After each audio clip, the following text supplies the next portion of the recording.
భారత విద్యార్థి federation SFI ఆధ్వర్యంలో శ్రీకాకుళం జిల్లా డిఈఓ శ్రీనివాసరావు మరియు డిప్యూటీ డిఈఓ విజయ్ కుమార్కి వినతి పత్రం ఇవ్వడం జరిగినది.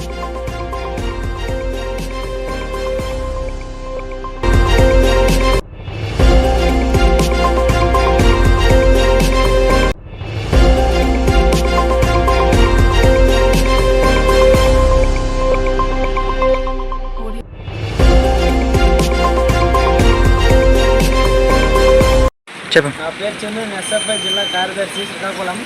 ఈరోజు పేద మధ్యతరగతి విద్యార్థులకు విద్య అనేది వ్యాపారంగా మారింది.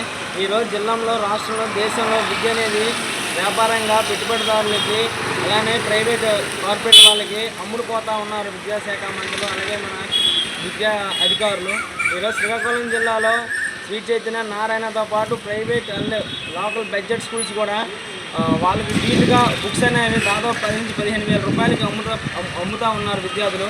దాని తల్లిదండ్రుల మీద భారం పడతా ఉంది. ఈరోజు తల్లికి వందనం పథకం తెచ్చారు 15,000 రూపాయలు, అది కూడా సగం మంది విద్యార్థులకు పడిన పరిస్థితి. అదే విషయాన్ని విద్యాశాఖ అధికారులు చెప్పడం జరిగింది.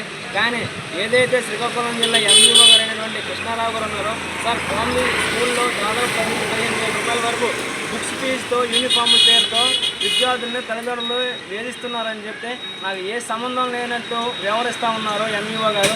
వెంటనే ఆయన సస్పెండ్ చేసి ఆయన ప్లేస్లో కొత్త ఎంఈఓని పెడతారని ఎస్ఎఫ్ఐగా డిమాండ్ చేస్తాం. లేని పక్షంలో పెద్ద ఎత్తున విద్యార్థులు, తల్లిదండ్రులు ఏకమై డిఈఓ ఆఫీస్ని విద్యాశాఖ అధికారులు ముట్టడిస్తామని ఎస్ఎఫ్ఐగా మేము డిమాండ్ చేస్తూ ఉన్నాం.